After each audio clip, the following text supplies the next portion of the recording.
Hey everybody, welcome back to the Ticket Webcast. I'm Dave Paulson. Joining me this week is Cindy Watts once again, and this is kind of an exciting episode edition of the webcast. Because we're talking about my new best friend. That's right.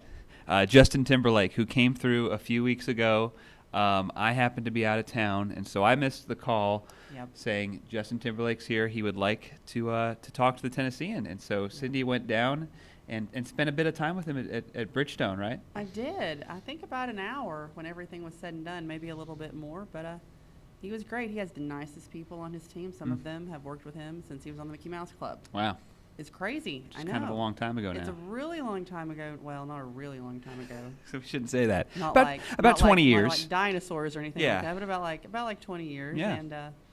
And one of the ladies that I met was actually his legal guardian when he was on the road, when he was a child, when his mom couldn't go with him, and she still has a job. Okay. As do a lot of the band and the security tail and everything like that. Even though we assume Justin can maybe kind of take care of himself a little bit better. Yeah, she has a new title now. Gotcha. Yeah, she's not the legal guardian anymore. Now she's like head of relations, right? Or tour relations, or something like that. Well, great for her, and I'm sure you all are pretty familiar with Justin Timberlake. But the reason we're bringing him up and we're putting him in Friday's ticket section is because he has a role in this new film called Inside Llewyn Davis. It's the latest film by the Coen brothers, who are behind a bunch of huge movies folks remember from over the years, including Oh Brother, Where Art Thou, which kind of was a mini revolution for music, and especially music in Nashville, and sparked this whole new interest in roots music, which we're still seeing today with the Lumineers and Mumford and Sons and that sort of thing.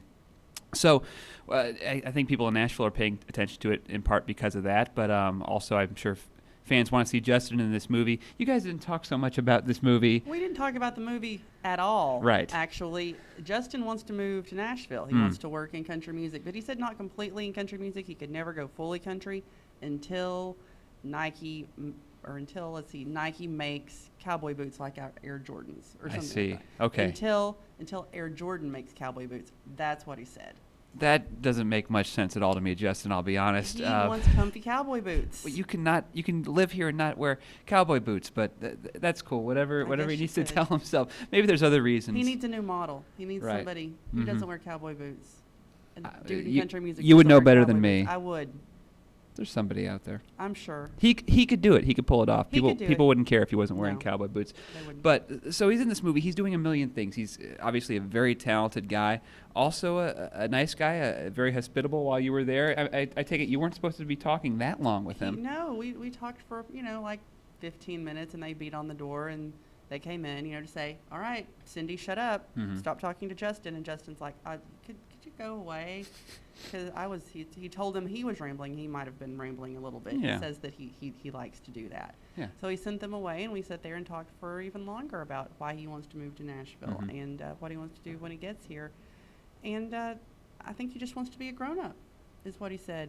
And maybe, have a family and work with aspiring songwriters about how to broaden their songs to reach other genres of music. He talked about, maybe changing the key, making the percussion a little bit different, more reminiscent of a rock sound to appeal to, Christina Aguilera, or backing off on that and changing the instrumentation a little bit to appeal to Miranda Lambert. He said there should not be rules on accompaniment. Okay. When it comes to genres. And he's a Tennessee native, and he's proved himself in several other areas. So I wouldn't doubt Justin Timberlake at this point. No. And including movies. And so he's in Inside Llewyn Davis. It's a fictional tale set in the early 1960s in Greenwich Village, when folk was there was a burgeoning folk scene that brought up the likes of Bob Dylan eventually. But it's about a fictional folk singer, and Justin plays one of those. And the music was done by T-Bone Burnett, who's worked with the Coens before and did the Oh Brothers soundtrack. I had a great talk with T-Bone last week about putting the soundtrack together, and you can see that whole thing in full right now at Tennessean.com/music. So then that movie opens on Friday, and you can see Justin then. And maybe Justin will bring his tour back around. I know he just came here, but he's just... The country tour. He'll be the country tour. Exactly. And in the meantime, you can check out the trailer on Tennessean.com. That's right. And you can read more about what Justin wants to do when he comes to Nashville and what he has to say about Taylor Swift in Friday's ticket section. Yep, that's a good one. Also in Friday's ticket section, a few more. We're very close to Christmas right now, so the events are drying up a little bit. But we found some stuff that's happening, including Charlotte's Web. is happening, being put on by the Lakewood Theater Company. That is happening Friday through Sunday. Learn more about that at lakewoodtheater.com or ticketsnashville.com. The Shelby Bottoms Nature Center is celebrating what is the shortest day of the year on Saturday, a winter solstice celebration with campfire storytelling, winter activities for all ages, and get this, hot chocolate. That seals the deal, right? There you go. There you go. So that's 10 a.m. to 3 p.m. on Saturday, 1900 Davidson Street. Also, Kim, who is a big R&B star, a Motown recording artist, he's a Nashville native, but really made his name in Detroit.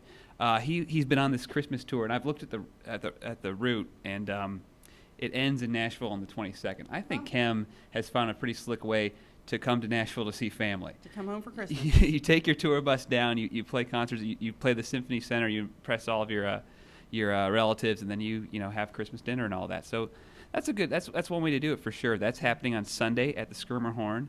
Tickets are still available to that. Not many, because people are still really eager about these holiday shows, no matter how many we have in town. And speaking of which, Andy Davis, a guy who he's a local songwriter who made his last album through Kickstarter, a Kickstarter campaign. He asked fans for $30,000. They gave him $41,000. That's nice. So he knows a little bit about giving and receiving gifts with fans, and they'll be doing that Sunday at 3rd and Lindsley. And if you can't make it out that night, it's also broadcast live on Lightning 100. I think every Sunday they do that with shows at 3rd and Lindsley. And that's all we got for this week. Cindy, thanks for telling us more about your best friend, Justin. My pleasure. Yeah, let us know next time he comes through. I'd like to come by. As soon as he calls, I will let you know. Awesome. Sounds great. Don't hold your breath. Check all that stuff out, the trailer at Tennessean.com and Tennessean.com/music. Thanks, guys. We'll see you next week.